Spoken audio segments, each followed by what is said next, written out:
At the end of the day, if we don't deliver a great pizza to people, then none of the rest of this matters. Discover the insane story of Domino's Pizza, how it went from a small shop in Michigan to become a global brand with more than 19,880 outlets in over 85 countries. The story of Domino's Pizza is a story of self-discovery, determination, entrepreneurship, innovation, and resilience. The early years. Domino's Pizza began with the story of two brothers, Tom and Jess Monahan, the founders. Tom Monahan was born in 1937 in Ann Arbor, Michigan. His father died when he was 4 years old, and his mother struggled to raise him and his brother James. As a result, she eventually sent them to an orphanage run by Catholic nuns, St. Joseph Home for Children in Jackson, and the succession of foster homes. Tom Monahan spent most of his childhood in various foster homes and orphanages. He was often lonely and unhappy, but he found solace in reading books and dreaming of becoming an architect. The young Tom Monahan had a strong work ethic and a drive for business. He started working at a young age, delivering newspapers, mowing lawns, and selling flowers. He also developed passion for cars. He saved enough money to buy his first car when he was 15 years old. He graduated from Ann Arbor St. Thomas High School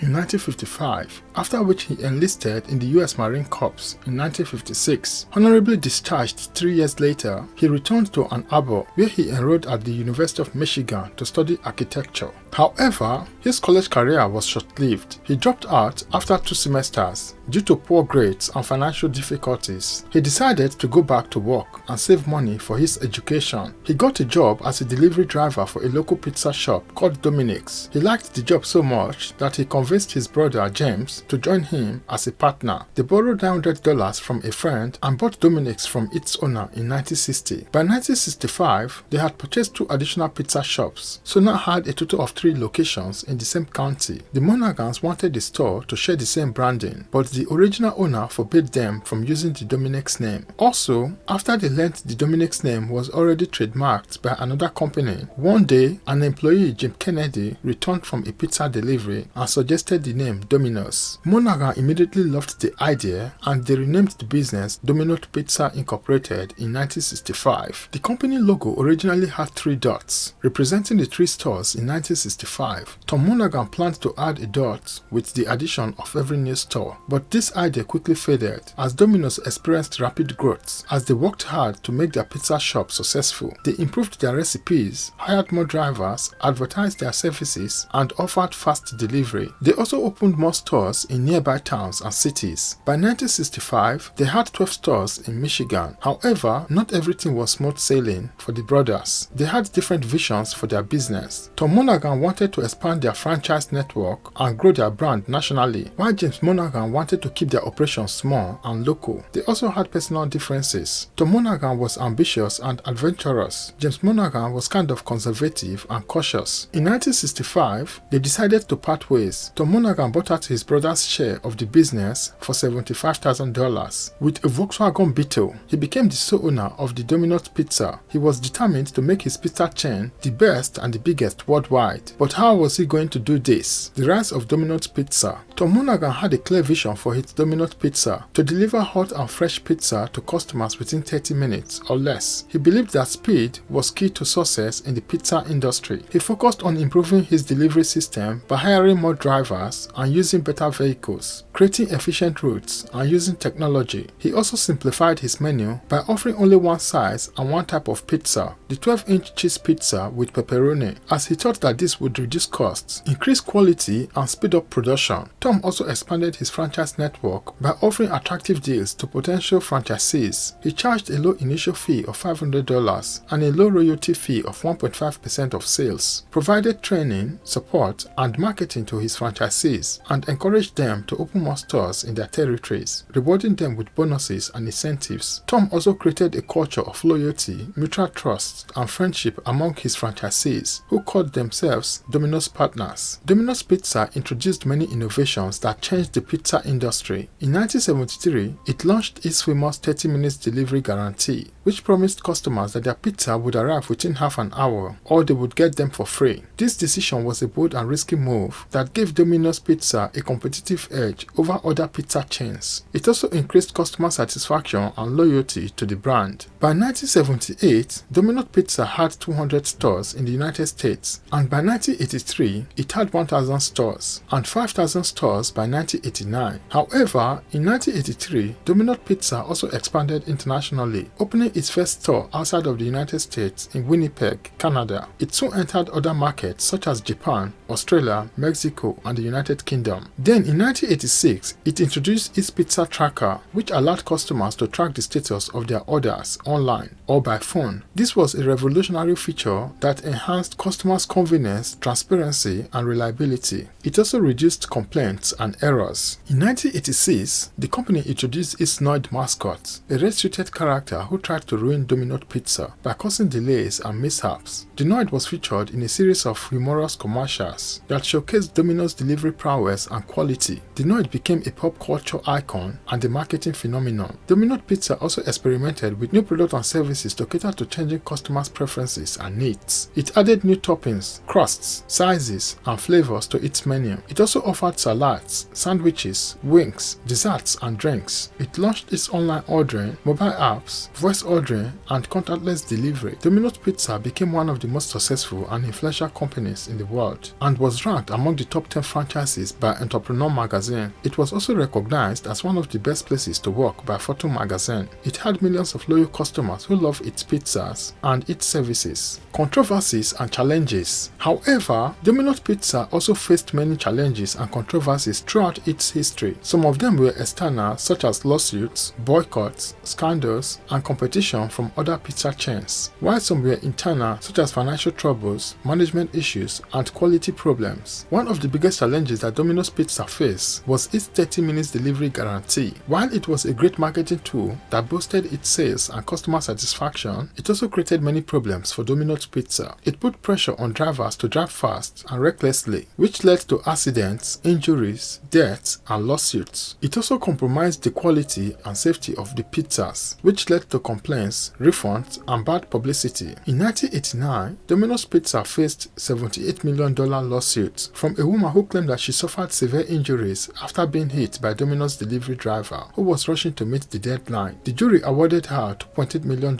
in damages, which was later reduced to $750,000. This case sparked a wave of similar lawsuits against Domino's Pizzas from other victims of delivery accidents. Also, in 1989, a man named Kenneth Lamanoid, believing that the mascot to be an imitation of him, held two Domino's employees hostage in Chambly, Georgia. The employees escaped while Noid ate a pizza he had ordered. Noid was eventually diagnosed with paranoid schizophrenia and acquitted. In 1992, Domino's Pizza decided to drop its 30 minutes delivery guarantee in the United States, but kept it in other countries. It replaced it with a more vague promise of delivery as fast as possible. It also implemented stricter safety standards and training for its drivers. Reinventing Domino's. In 1998, Monaghan reportedly sold his 93% of stock ownership of Domino's Pizza to Bain Capital, an investment firm based in Boston, for an estimated $1 billion. The new ownership of Domino's Pizza faced a new challenge of how to revive a declining brand that had lost its edge and reputation. Domino's Pizza had suffered from years of negative publicity, customer dissatisfaction, and quality issues. It had also lost market shares to other pizza chains. The new owners decided to reinvent Domino's Pizza by revamping its menu, improving its quality, and embracing digital technology. They hired a new CEO, David Brandon, who had a background in sports and entertainment. He brought a fresh perspective and a bold vision to the company. One of the first things Brandon did was to launch a campaign called Pizza Turnaround in 2009. This was a radical move that involved admitting that Domino's Pizza had made mistakes, that its pizza could be better. It also involved asking customers for feedback and suggestions on how to improve its pizzas. It also showed behind-the-scenes process of how Domino's Pizzas revamped its recipes, ingredients, and methods. The campaign was a huge success. It generated positive buzz and media attention for Domino's Pizza. It also increased customer trust and loyalty. It also boosted sales and profit for Domino's Pizza. Another thing that Brandon did was to invest heavily in digital technology. He realized that customers wanted more convenience and control over their orders. He also realized that technology could help Domino's Pizza streamline its its operations and reduce costs. It hired a team experts and developers who created innovative features and platform for Domino Pizza so customers could order through Domino Pizza website or app, track the status of their order, and more. These features made ordering pizzas easier, faster, and more fun for customers. They also made Domino Pizza stand out from its competitors, which increased customer satisfaction and loyalty to the brand, and increased sales and profit for the company. Domino Pizza also experimented with new products and services to cater to changing customer preferences and needs. It added new toppings, crusts, sizes, and flavors to its menu. It also offered salads, sandwiches, wings, desserts, and drinks. It launched vegan, gluten-free, and low-carb options. The company then experimented with new delivery methods and vehicles to improve its speed and efficiency. It tested drones, robots, self-driving cars, and electric bikes as ways of delivering pizzas. It also designed a custom-made delivery car called the DXP, Domino's Delivery Expert, that had a built-in oven and storage space for pizzas. Domino's Pizzas reinvented itself as a modern and innovative company that delivered high-quality pizzas and services to customers. As a result, it regained its market share and reputation as one of the best pizza chains in the world. It has millions of loyal customers who loved its pizzas and its services. The future of Domino's. Domino's Pizzas continue to grow its market share, explore new opportunities, and adapt to changing customer preferences and needs. It has over 70,000 stores in more than 90 countries. It has over 350,000 employees and franchises with over $14 billion